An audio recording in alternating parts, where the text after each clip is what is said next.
Bezat Hashem, la Gemara de Chok Israël, c'est aujourd'hui, Pesachim, la page 50b. La Gemara va nous parler de certaines choses qui emmènent la bracha ou qui enlèvent la bracha.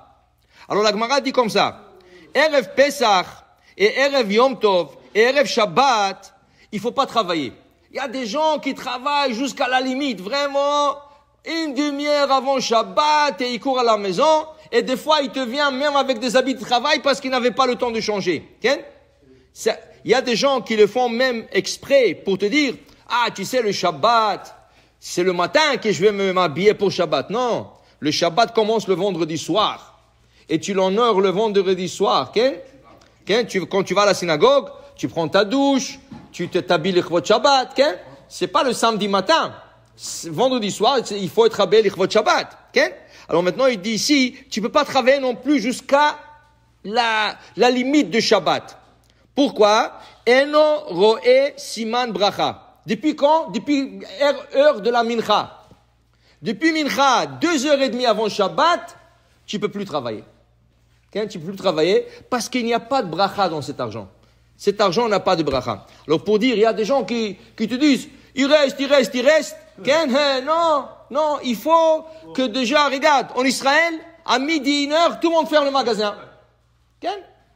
Et là, Bezrat Hashem, dimanche, lundi, tu as toute la semaine pour avoir la... Mais il faut pas rester jusqu'à la dernière heure.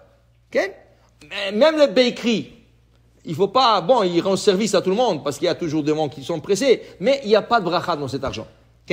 La Gemara, elle continue et il nous dit comme ça, Ma'ot, il y a des choses qui n'ont pas de bracha. Tanu Rabbanan, Arba prutot en baem bracha. Il y a 4 pièces d'argent, ça veut dire de l'argent que tu gagnes, qu'il n'y a pas de bracha. Quelles sont ces pièces d'argent? Ou cet argent? Il dit ici, Sachar Kotvin. L'argent qui encaisse le sofer. Le sofer, il n'a pas de bracha avec son argent. Oui, il fait de l'argent, mais il n'a pas de bracha, il le perd. Il le gaspille, il a toujours besoin d'argent. Il a toujours, celui qui a écrit les livres de Torah, des mezuzot, il a toujours besoin de l'argent. Il fait beaucoup d'argent. Dis-moi, la mezuzah, ça coûte pas $2. Le Sefer Torah, c'est 20 000, 30 000, 40 000, 50 000 $. Il n'y a pas d'argent. Il n'y a pas de bracha dans cet argent. Et après, on va voir pourquoi. Après, Sachar Meturgemanim. Les traducteurs de la Torah. Ça veut dire que Shabbat, ils avaient l'habitude, à Babylone, d'avoir celui qui lisait Baal Koré. Mais c'est pas tout le monde qui comprenait l'hébreu. Donc, il y avait un traducteur. Il faisait verset. Vaidaber Adonai Moshe Lemor. Umalil. Amonai el Moshe le Memar. Il traduisait en araméen. C'est sûr que c'est payant. Mais cette personne qui traduit la Torah Shabbat, il n'a pas de bracha. Parce qu'il travaille Shabbat. Après, il te dit, Schar Yetomim, des tuteurs. Il y a des orphelins, et lui, il les a pris en charge de s'occuper de leurs biens. Le papa, il a laissé beaucoup de biens matériels, alors lui, il gère. Il gère l'argent, il gère le champ, il gère Alors, il n'y a pas de bracha dans ça. Et après ça, Ma'ot, Abaot, Memedinat Hayam, de l'argent qui vient d'outre-mer. On va expliquer. La Gemara va expliquer ce que c'est. Alors, la Gemara commence à expliquer. Il dit ici, Schar Kotvim, Maïtama. Pourquoi il s'offert, il n'a pas de bracha dans cet argent? Pourquoi il n'a pas de bracha? Il nous rend service. Il nous écrit des mezuzot. Pourquoi? Regardez ça, extraordinaire. La Gemara dit pourquoi Amar Rabbi Yoshua ben Levi, Esrim ve'arba'a ta'aniot yashvu anshe knesset hagedola. 24 jeunes ont fait la grande assemblée, le rabbin de la grande assemblée, al kotve sfarim tefilim uzuzot shelo itashru, qui s'enrichissent pas. Tu sais pourquoi? Si un sofer devient riche, il va dire, je vais écrire une mezuzah une fois par 6 mois. Il a de l'argent, il peut voyager, il peut faire tout faire. Ils ont fait une prière, le Anshe Knesset Hagedola, ils ont fait des prières que le sofer n'ont pas de bracha dans leur argent. Et ils ont toujours besoin de l'argent.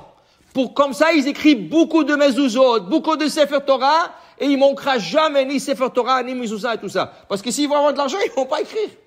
Alors c'est un Anshe Knesset Hagedola qui ont prié sur eux, qui aura pas de bracha. Ils vont faire de l'argent, mais ils vont avoir toujours besoin. Ils vont avoir toujours besoin.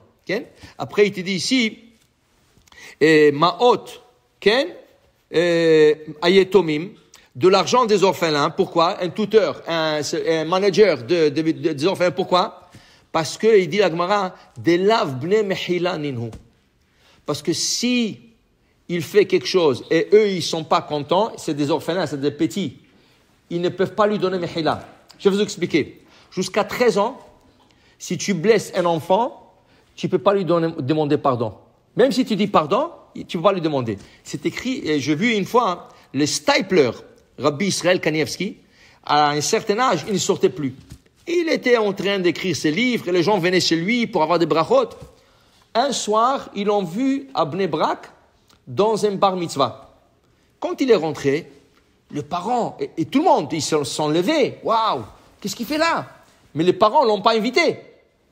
Il s'est adressé au petit de la bar mitzvah. Il dit, est-ce que je peux te parler dehors? Ils sont sortis dehors. Le Rav lui a parlé 2-3 minutes et le Rav est parti.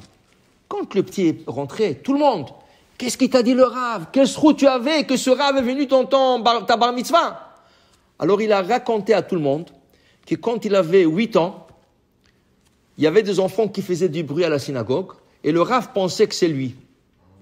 Alors il lui a dit, tais-toi, mets-toi à ta place à côté de ton père et tout ça. Et c'était pas lui. Après, le Rav, il a réalisé, c'est pas lui. Imaginez-vous, le Rav lui a pas demandé pardon parce que Katan lave ben Mechila. Il peut pas te dire Mechila parce qu'il n'est pas encore adulte.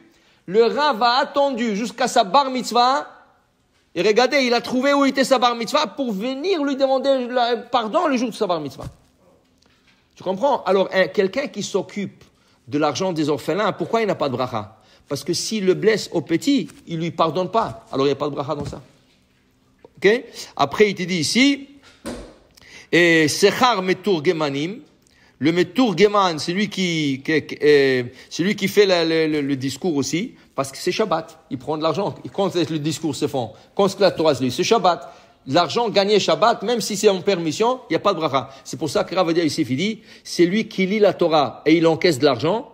Il lit la Torah Shabbat, il encaisse de l'argent. C'est mieux qu'il prend cet argent, qu'il s'achète une paire de tefilin, qu'il s'achète des livres, qu'il s'achète des vrais kodesh. Parce que cet argent n'a pas vraiment de bracha. C'est mieux d'acheter des autres choses. Après, il te dit ici que l'argent qui vient de outre-mer, pourquoi? Explique Rashi, celui qui envoie ses bateaux avec de la marchandise. Si tu as investi $100,000 de la marchandise et le bateau il coule, tu as perdu. Okay? Aujourd'hui, peut-être qu'il y a des assurances, mais c'est pas sûr. Okay? Alors, il te dit que de l'argent qui vient d'outre-mer, ça veut dire que tu gagnes outre-mer, et si tu envoies de l'argent, et de marchandises, et le gars, il te dit $100,000, il dit, ah, tu m'as envoyé une marchandise défectueuse. Combien de fois c'est arrivé? Et des compagnies qui te disent, ok, garde-le. Ils peuvent rien faire, parce que ça va leur coûter plus cher de le ramener. Et là, tu as perdu $100,000. Okay? C'est mieux toujours de faire affaire dans la ville. Tu contrôles et tu peux bien gérer. Alors voilà, il dit la bracha, quand tu gagnes ton argent, ça veut dire dans de bonnes choses, cet argent a de la bracha. Amen ve amen.